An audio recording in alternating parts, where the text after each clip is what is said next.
இன்னைக்கு பக்ரீத் அனைவருக்கும் பக்ரீத் திருநாள் நல்வாழ்த்துக்கள். பக்ரீத் அன்னைக்கு பிரியாணி சாப்பிடலனா எப்படி ஒரு பிரியாணியை போட்டுடலாமா அப்படின்னு சொல்லிட்டு பிரியாணி செய்ய ஸ்டார்ட் பண்ணியாச்சு. யூஸ்வலாக பாஸ்மதி ரைஸில் தான் பிரியாணி செய்வேன். பட் இன்னைக்கு சீரக சம்பா ரைஸில் வந்து செஞ்சுருக்கேன். டேஸ்ட் ரொம்பவே நல்லா இருந்துச்சு. ஒரு ஃப்ளேவர் வந்து பிரியாணிக்கு கொடுத்துச்சு. சூப்பராக இருந்துச்சு. கண்டிப்பாக ட்ரை பண்ணி பாருங்கள். இன்னைக்கு ஒரு கப் அளவுக்கு சீரக சம்பா ரைஸ் வந்து எடுத்திருக்கேன். நல்லா வாஷ் பண்ணி ஒரு பவுலில் வந்து மாற்றி வச்சுக்கோங்க. பிரியாணி செய்கிறதுக்கு ஒரு பெரிய வெங்காயத்தை நல்லா குட்டி குட்டியாக ஸ்லைஸ் பண்ணி வச்சுக்கோங்க. 2 மீடியம் சைஸ் தக்காளியை கட் பண்ணி வச்சுருக்கேன். புதினா, கொத்தமல்லி, ஒரு மிளகாய் வந்து எடுத்து வச்சுருக்கேன். இன்றைக்கி வந்து நான் ட்ரை கலர் வெஜிடபிள்ஸ் வந்து எடுத்திருக்கேன். அது கூடவே சோயா சங்க்ஸும் எடுத்திருக்கேன். எல்லாமே ரெடி பண்ணி வச்சுருந்தா ஒரு 1/2 அன் ஹவரில் பிரியாணி சூப்பராக ரெடி ஆயிரும். ஒரு டவரால் 2 கரண்டி கடலெண்ணெய் ஊற்றிருக்கேன். அதில் 1 ஸ்பூன் வந்து நெய் ஊற்றி நல்லா மிக்ஸ் பண்ணி எடுத்துக்கோங்க. நெய்யும் நல்லா ஹீட் ஆனதும் நம்ம ஸ்பைசஸ் வந்து ஆட் பண்ணிக்கலாம்.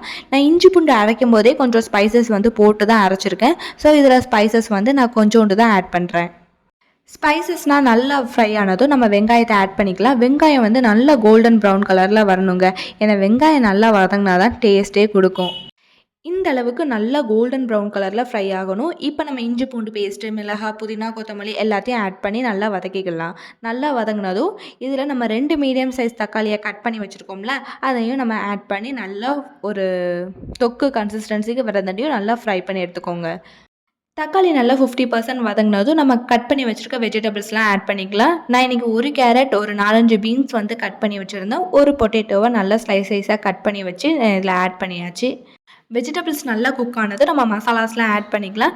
நான் இன்றைக்கி 3/4 கரண்டி வந்து வத்தப்பொடி எடுத்திருக்கேன். 1/2 கரண்டி பிரியாணி மசாலா, 1/4 கரண்டி வந்து கரம் மசாலா எடுத்திருக்கேன். இது எல்லாத்தையும் வந்து நல்லா வதக்கிக்கோங்க. மசாலாஸ்லாம் போட்டு வதக்கும் போது கொஞ்சம் பிடிக்கிற மாதிரி இருக்கும். கொஞ்சோண்டு தண்ணி ஊற்றி மிக்ஸ் பண்ணும்போது நம்மளுக்கு கரெக்டான கன்சிஸ்டன்சி கிடச்சிரும். இந்த ஸ்டேஜில் நம்ம 1/2 கரண்டி வந்து தயிர் ஊற்றிக்கலாம். தயிர் வந்து கொஞ்சம் தண்ணியாக இருந்த மாதிரி இருந்துச்சு. ஸோ அதனால் 2 கரண்டி வந்து ஊற்றிருக்கேன். இப்போ வந்து நம்ம சோயா சங்க்ஸ் ஆட் பண்ணிக்கலாம். சோயா சங்க்ஸை ஒரு 5 மினிட்ஸ் வந்து ஹாட் வாட்டரில் போட்டு எடுத்துக்கோங்க. நல்லா புழிஞ்சு இதில் போட்டுக்கலாம்.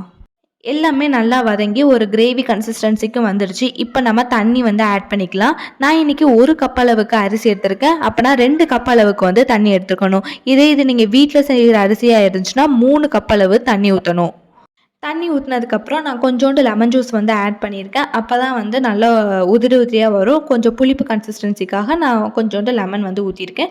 நல்லா கொதி வந்ததும் நம்ம ஊற வச்ச ரைஸை வந்து போட்டுக்கலாம். மோஸ்ட்லி வந்து பிரியாணி ரெடி ஆகிடுச்சு. இன்னும் ரைஸ் மட்டும் குக் ஆனால் போதும். சூப்பராக பிரியாணி வந்து நம்மளுக்கு கிடச்சிரும். ஒரு 15 மினிட்ஸ் வந்து நல்லா மூடி போட்டு நல்லா வேக வச்சுக்கோங்க. அதுக்குள்ளேயும் வந்து நம்ம தயிர் வெங்காயத்துக்காக ரெடி பண்ணி வச்சுக்கலாம்.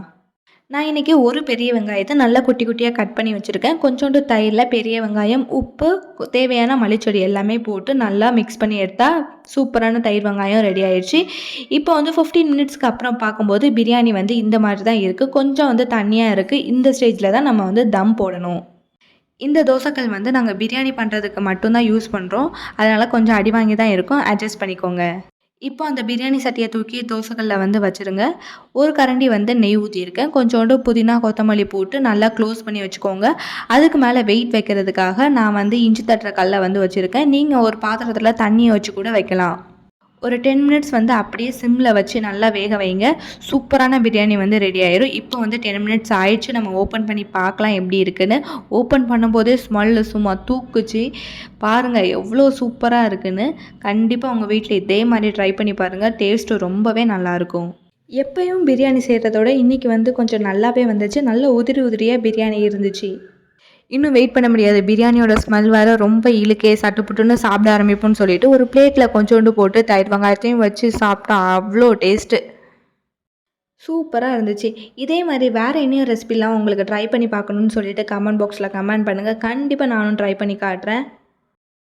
இன்றைக்கி உங்கள் வீட்டில் என்ன ஸ்பெஷல்னு சொல்லிட்டு கமெண்ட் பாக்ஸில் கமெண்ட் பண்ணுங்கள். மட்டனா, சிக்கனா, இல்லைன்னா வெஜ்ஜில் ஸ்பெஷலானு.